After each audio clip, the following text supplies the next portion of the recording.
Voilà. Merci à tous les amoureux de cette grande émission Face à Face. C'est vraiment un grand plaisir de vous retrouver avec un autre numéro de cette émission. Aujourd'hui, j'ai l'invité surprise dans cette émission. Vous l'avez beaucoup réclamé dans cette émission Face à Face. C'est l'une des figures emblématiques de notre vie de Kasumbalesa et l'une des personnes très rares à la télé. Mais vous l'avez quand même réclamé.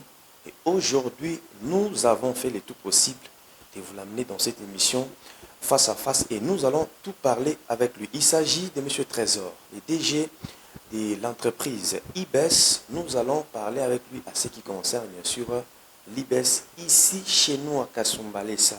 Est-ce qu'il est dans la vision du chef de l'État? Nous allons parler dans cette émission à Kasumbalesa. Il y a eu des engagés de Kasumbalesa ou bien ce sont les recommandations de Kinshasa et autres, comme vous-même vous l'avez toujours dit. Aujourd'hui, on aura bien sûr des réponses avec lui-même, le numéro 1 de l'IBES Kasumbalesa. Bonjour, Monsieur Denis. En tout cas, c'est un plaisir pour moi d'être avec vous dans cette émission. Je pense qu'on aura tout le temps de parler de toutes les questions que vous nous avez amenées. La santé, ça va? Oui, très bien, on se porte bien par la grâce de Dieu. Tout se passe bien. Et voilà, donc ça va. Merci beaucoup. Une petite question d'intro. Pour ceux qui vont nous suivre pour la toute première fois, ils peuvent savoir vous êtes qui? Alors, moi, mon nom c'est Monsieur Trésor Moumenou. Je suis le directeur général des IBES. Donc, j'ai commencé à travailler avec les groupes ITEM. Il faut dire que la société IBES appartient au groupe ITEM. Ça fait plus de 11 ans que je travaille pour cette société. J'ai commencé trop jeune et voilà, je suis passé par tous les échelons. J'ai commencé comme stagiaire et puis voilà, j'ai grimpé jusqu'à ce que je suis devenu directeur général chez IBES. C'est vrai, donc vous étiez d'abord stagiaire avant de devenir directeur. Oui, j'étais stagiaire. J'ai été pris à ITEM comme stagiaire en 2013. J'ai fini mes études. Il faut dire que j'ai commencé par des petits contrats par-ci par-là. Mais le vrai emploi, c'était à ITEM. J'ai commencé là-bas comme stagiaire. J'ai fait un stage de 3 mois. J'ai eu mon premier contrat. Après mon premier contrat, on m'a amené dans une autre mission à Fongourumé, où j'ai travaillé comme responsable des ressources humaines. On avait un projet à TFM. Après TFM, j'ai été nommé comme directeur régional de ITEM à Goma. Je suis parti, j'ai ouvert le bureau de Goma. J'ai commencé les activités de ITEM à Goma. Après Goma, je suis parti au Nigeria, où j'ai été nommé comme directeur des opérations. Au Nigeria, nous avons une société là-bas, donc j'ai travaillé là-bas pendant 2 ans.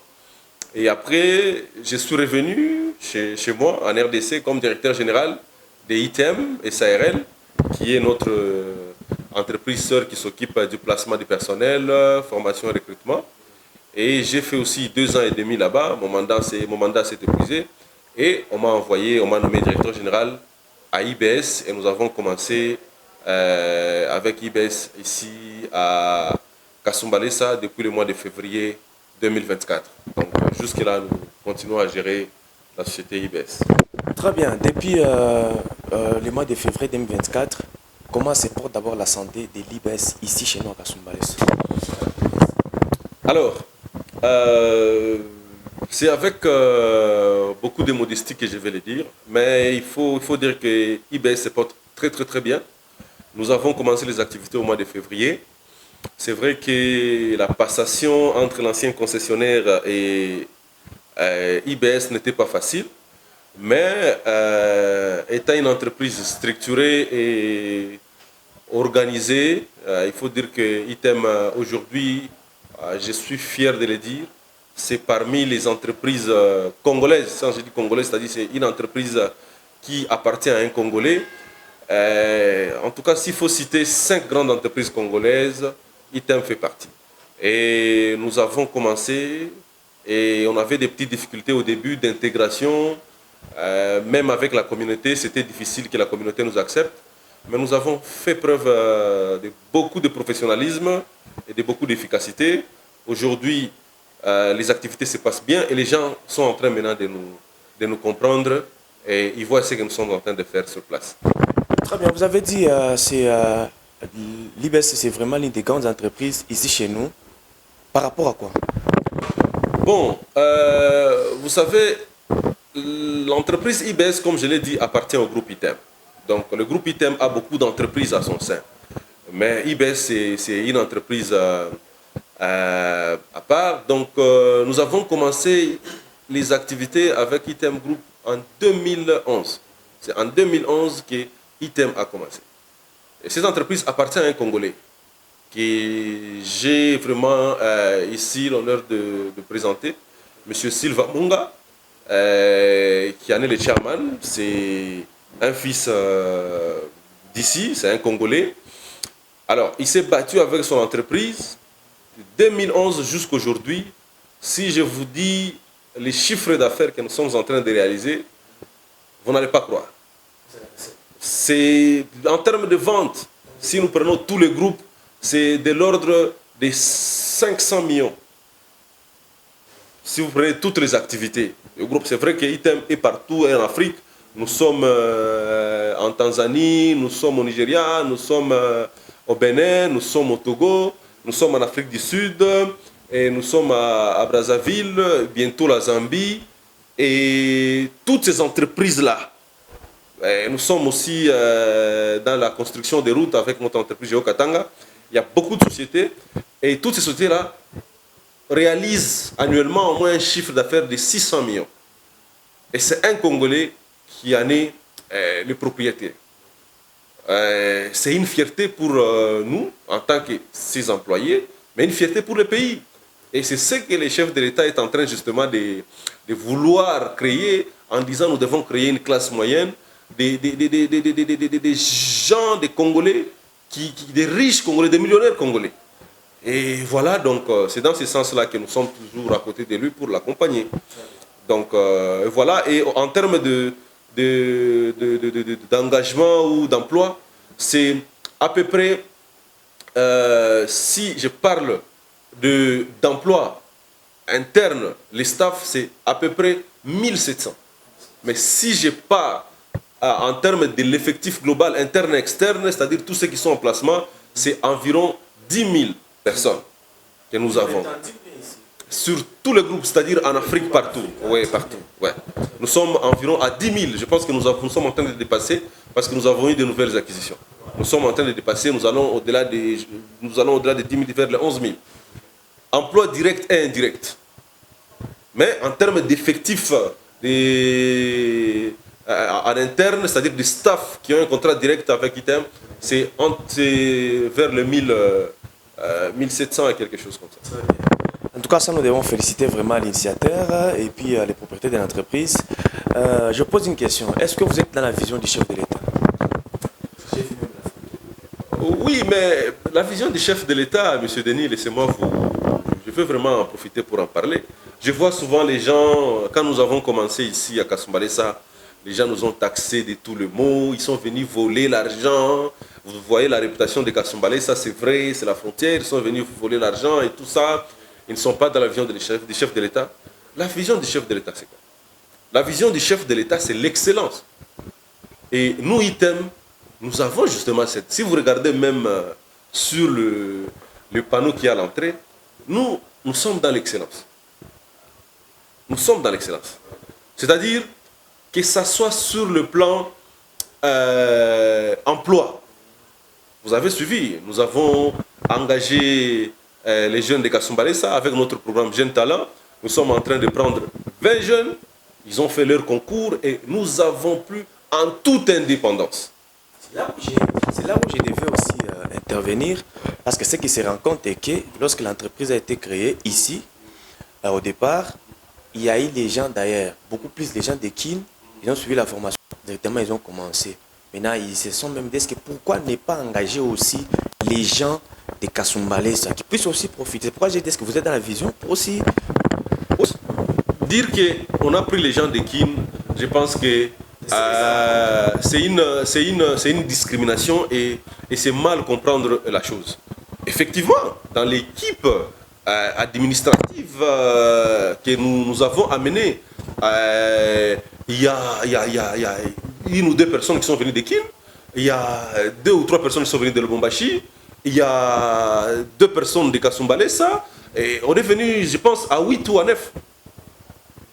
La nouvelle équipe de IBS. Que quelqu'un vienne de Kinshasa, qui vienne de Lubumbashi, c'est un Congolais. Vous n'allez pas me dire qu'à Kinshasa, il n'y a pas de gens de Kasumbalesa. À Kinshasa, il y a des gens de Kasumbalesa qui travaillent dans des entreprises publiques, dans des entreprises privées. C'est-à-dire tout Congolais est libre de circuler, d'aller là où il veut aller travailler, où il trouve son opportunité. Mais c'est vrai, on ne peut pas privilégier les gens qui viennent d'ailleurs au détriment de ceux qui sont des Kasumbalesa. C'est pourquoi nous avons créé ce programme des jeunes talents où nous avons pris les jeunes de Kasumbalesa. Et ça a été fait en toute indépendance. Nous n'avons pas voulu prendre des recommandations de tel qui est influent, tout.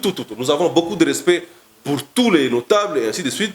Mais cette fois-là, on voulait aussi, on s'est imaginé, on s'est dit, un étudiant, un jeune qui a fini à l'université, ici chez nous, qui n'a pas un oncle qui est influent, qui n'a pas un oncle qui est député, qui n'a pas un oncle, ce garçon-là ne va pas trouver de l'emploi. On s'est dit non. On lui a donné la chance.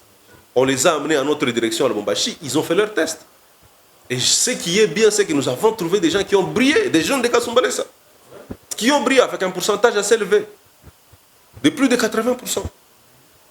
Donc c'est un plaisir, ces gens-là, on va les intégrer, ils vont commencer bientôt, et nous allons vous appeler avec vos caméras, vous allez voir comment est-ce qu'on va les intégrer. Nous venons de prendre des gens, des mamans et tout ça, qui étaient des journaliers. Et aujourd'hui, ils viennent d'avoir un contrat. Avant, ils n'avaient pas droit à des soins médicaux. Aujourd'hui, au moins, ils ont droit à des soins médicaux. Ils peuvent aller en congé. Et c'est comme ça. Nous sommes et il faut comprendre que nous n'avons même pas encore fait une année.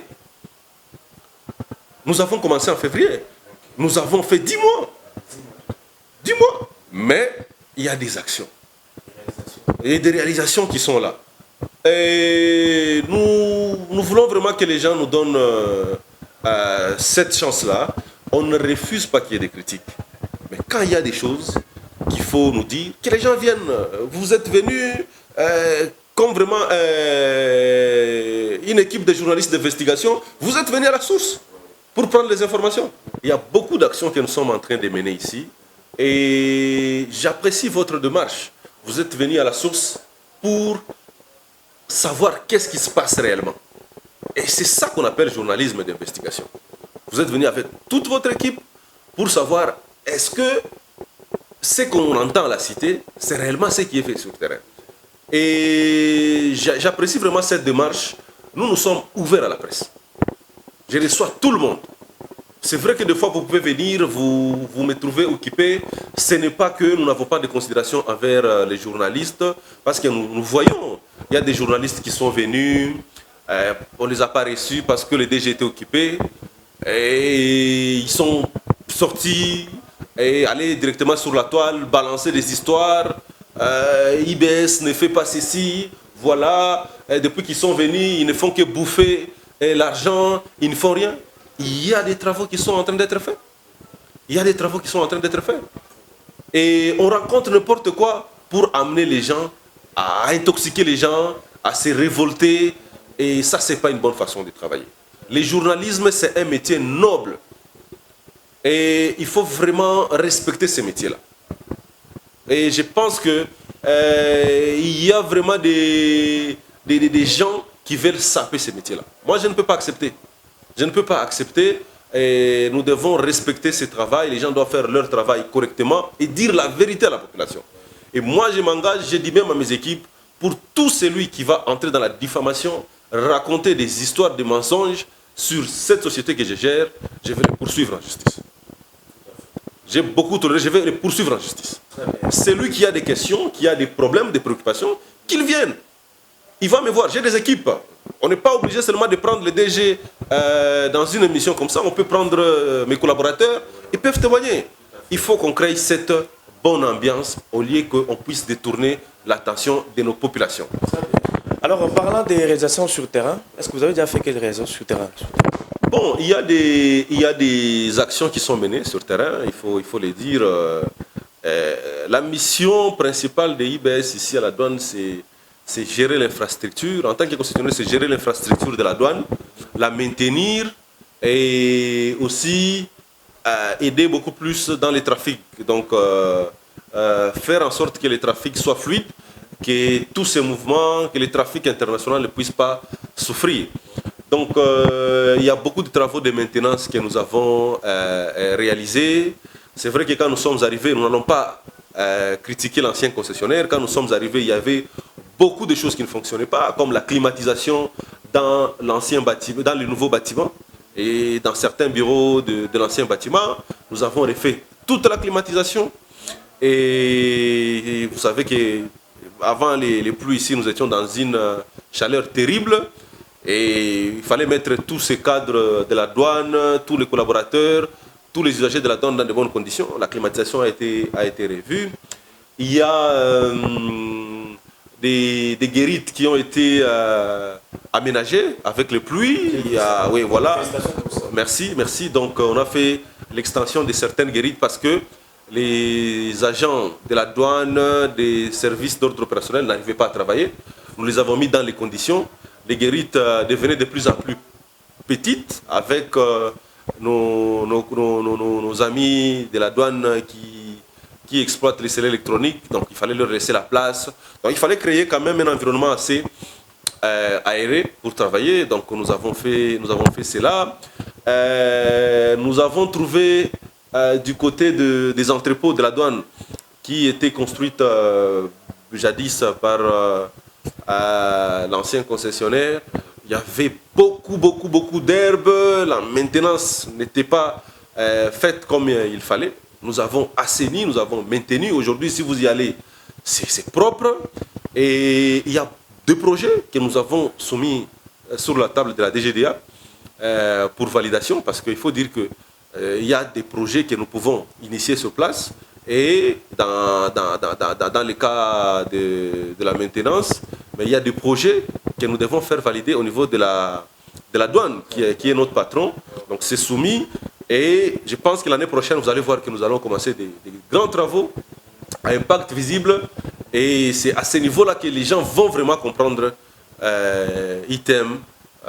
Nous sommes dans la qualité. Et donc, qu'on nous donne vraiment, je pense que ça sera injuste que les gens nous évaluent vraiment sur les 10 mois que nous avons fait. L'année prochaine au moins, ils peuvent nous évaluer. Félicitations, vous avez déjà fait un grand pas. Merci en tout cas, merci. Voilà, on va parler cette fois-ci de l'effectif. Vous avez quel effectif? Et parlant aussi de l'effectif, est-ce que les gens sont bien payés? Bon, à ce jour, nous avons un effectif de 353 personnes qui ont un contrat direct avec IBS. C'est-à-dire des gens qui ont un contrat de IBS. Mais au-delà de ça, nous avons des sociétés que nous sous-traitons dans les cas de la sécurité. Nous avons des sociétés qui appartiennent à des Congolais, justement, à qui on a donné aussi cette chance d'œuvrer ici, qui aussi emploient des jeunes de Kasumbalesa.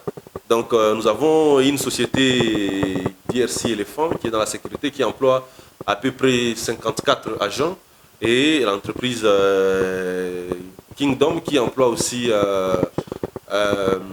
52 ou 54 agents, donc dans la sécurité, pour sécuriser justement les sites ici de la douane, parce que nous ne sommes pas experts dans la sécurité et ils savent faire ce travail-là. C'est là, oui. Et au-delà de ça, nous avons aussi, comme je l'ai dit, des gens qui étaient journaliers aujourd'hui, qui ont intégré ITEM, qu'on appelle ITEM Environnement, c'est-à-dire c'est une sous-section, c'est un département qui gère ces gens-là qui sont dans le nettoyage, donc les services de nettoyage, d'assainissement. C'est environ 80 personnes que nous avons engagées. Donc autour de l'activité IBS, nous avons à peu près 500 personnes qui travaillent, qui gagnent quelque chose pour faire nourrir leur famille. Vous comprenez un peu? C'est vrai que les gens vont dire qu'ils avaient fait partir 50 personnes à l'époque, mais quand nous sommes arrivés, nous ne devrions pas évoluer de la même façon, vu que l'ancien concessionnaire avait des contrats à Kolwezi, dans des sites de KCC, Kamoa, même à Sakanya, je pense, si je ne me trompe pas, au Mukambo. Et tous ces gens-là, nous, quand nous sommes venus, ces contrats n'existaient plus. On a arraché, parce que c'était un nouveau concessionnaire qui est venu. Donc, tous ces gens-là, on ne pouvait pas les reconduire. Quoi de plus normal, c'était une séparation amiable. C'est vrai que la séparation n'est pas toujours la bienvenue, surtout quand il s'agit de l'emploi que vous perdez. Mais c'est parce que nous avons perdu d'autres sites sur lesquels on travaillait et nous sommes restés seulement avec les sites de Kasumbalesa. Et voilà, ils sont partis. D'ailleurs, nous avons réintégré une personne parmi ces gens-là. Et chaque fois que nous avons des opportunités, on essaie de les réintégrer. Ce qui était bon vraiment quand ils travaillaient, quoi. Voilà. Très bien, nous sommes en train de recevoir les directeurs généraux de l'IBS Kasumbalesa. Vous-même, vous êtes en train de suivre, bien sûr, l'éclaircissement. Alors, je pense que vous n'allez plus encore raconter des choses, soit ce qui se disent à la cité. Lui-même est en train, bien sûr, d'éclaircir sur ces dossiers.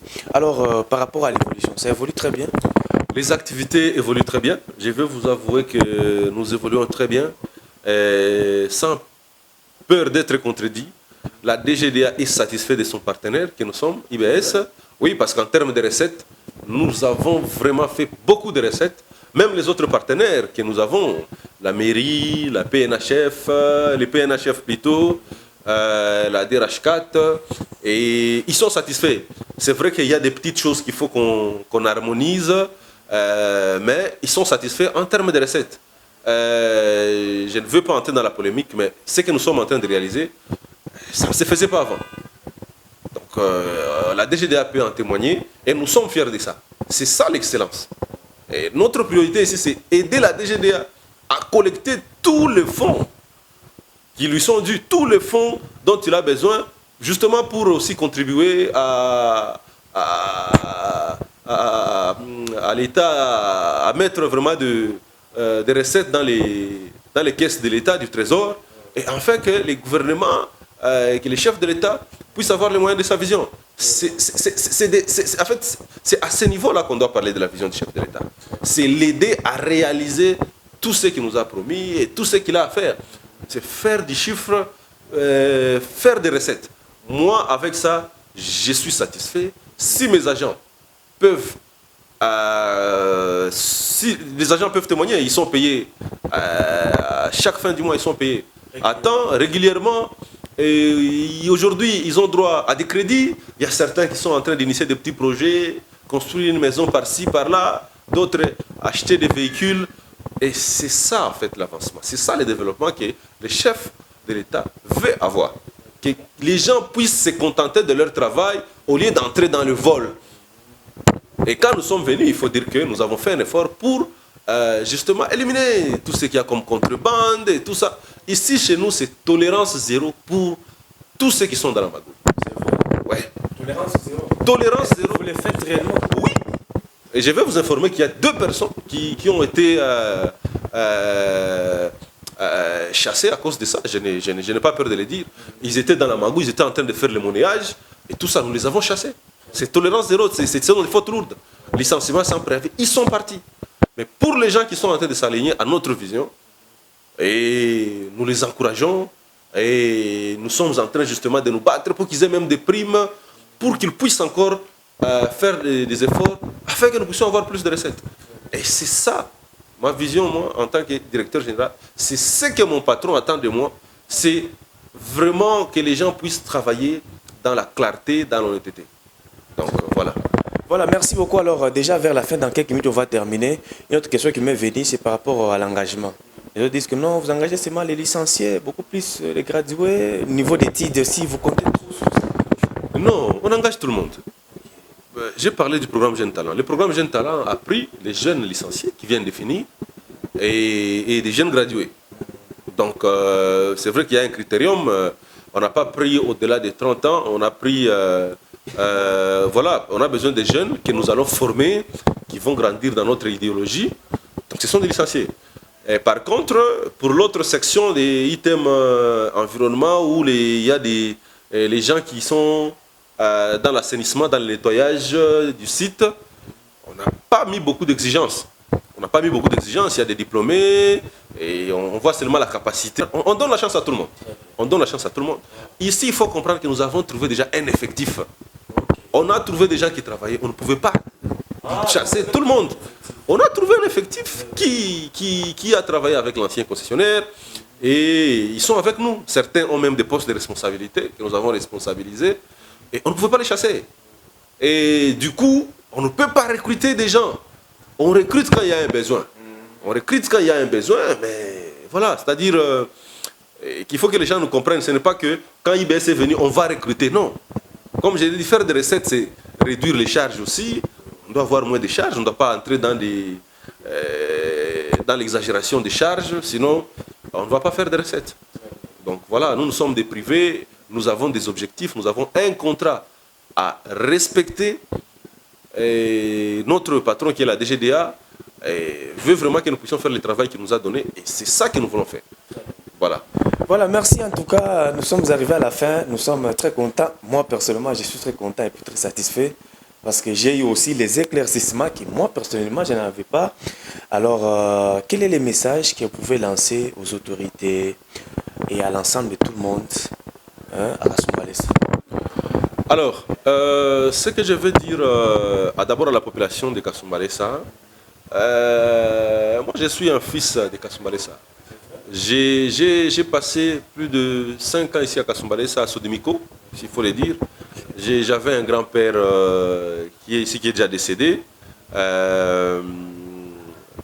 Et beaucoup de gens ne peuvent pas s'imaginer, ils pensent que voilà, ce sont des gens qui sont venus comme ça, comme voilà, on les a jetés à Kasumbalesa. Je connais beaucoup de réalités de Kasumbalesa, c'est ma communauté. Je me réserve de dire tous les détails. J'ai des cousins, j'ai des frères qui travaillent dans des sociétés ici sur place. Et que la population nous fasse confiance. S'il y a des opportunités, nous allons leur donner. Sans dépendance, sans discrimination. Nous voulons faire des choses sans beaucoup de pression. Donc, s'il y a des engagements, ils seront informés, comme on a fait pour les jeunes talents, comme on a fait pour les autres, ils seront informés. Qu'ils ne suivent pas des messages qui amènent... Que vous aimez trop de recommandations. Non, mais vous ne pouvez pas prendre pour nous telle personne. Mais justement, moi je vais donner la chance à tout le monde. Les recommandations, on ne va pas s'en passer. On peut prendre une recommandation, mais il faut dire que la plupart des gens qui nous sont recommandés, qui nous ont été recommandés, c'est souvent des gens qui nous créent des problèmes. Alors, nous ne voulons pas aller dans ce sens-là. Nous voulons donner la chance à tout le monde. Nous voulons aller et les recommander. Et tous les gens de la ville de Kasumbalesa, on les met dans un même sac, on les soumet à des tests. Il faut habituer les gens à des concours. C'est pourquoi les pays à un certain niveau n'avancent pas. C'est parce que, oh oui, il faut soumettre des gens à des concours. Quand vous mettez des gens en compétition, cette culture va amener à ce que les gens s'améliorent. La facilité n'est pas bonne. Quelqu'un pense que parce qu'il se connaît avec les DG, il a droit à travailler directement ici, à la douane, chez IBS. Non, il faut mettre les gens vraiment dans cette culture de compétition. Et c'est ça qui va nous faire avancer. Parce que la compétition amène l'innovation, amène du dynamisme. Et nous allons faire avancer justement les choses de l'avant. Donc, qu'ils soient apaisés, nous avons encore du temps à passer avec eux. Il y aura des opportunités, on va les engager. Pour les autorités, nous nous soumettons à leur autorité. Donc nous sommes là pour collaborer avec eux. C'est eux qui nous gèrent, c'est eux qui nous sommes prêts à les soutenir par rapport à tout ce qu'il y a comme intérêt de la ville de Kasumbalesa. J'insiste, M. Denis, je reste ouvert à la presse de la ville de Kasumbalesa. Je suis ouvert, c'est juste voir mon secrétaire qui est là-bas, mon assistante. On prend un programme comme vous êtes venus, on fait notre mission, on communique et les gens seront au courant de tout ce qui se passe ici.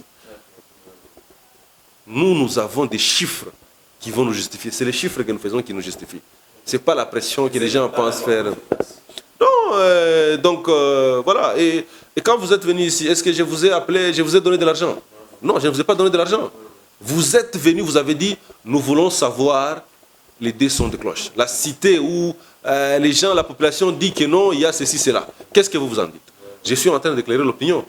Et c'est ce professionnalisme que j'apprécie. C'est ce professionnalisme que j'apprécie. Et voilà. Et nous serons là toujours aussi pour vous accompagner. On va vous accompagner quand vous avez aussi des manifestations. Il faut nous écrire, on peut vous soutenir, on peut vous accompagner. Donc nous sommes disposés vraiment à aller ensemble. Voilà, merci beaucoup. Une autre question. Vous collaborez aussi avec quelques leaders de la ville, vous fréquentez?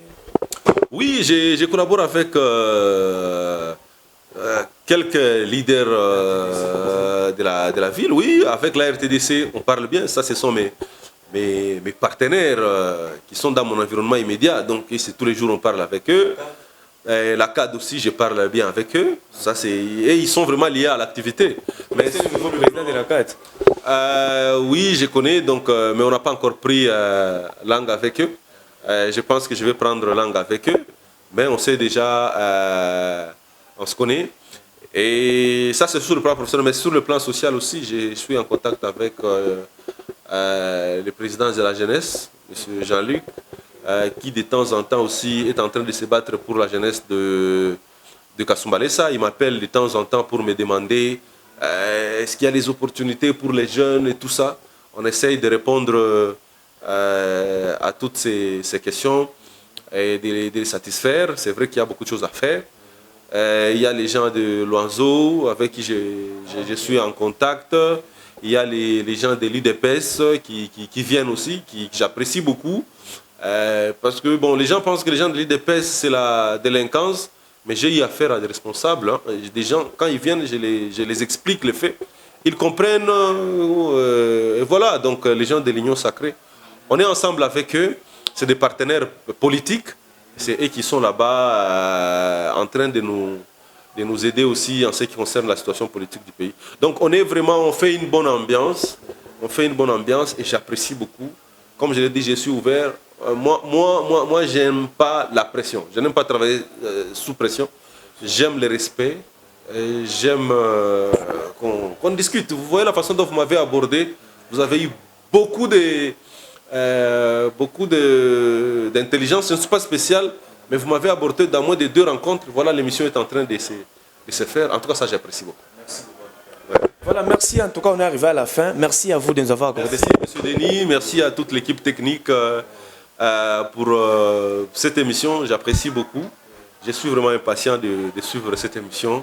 Et je pense que ça va vraiment éclairer beaucoup de choses dans les chefs de la population de la ville de Kasumbalesa et de ses environs.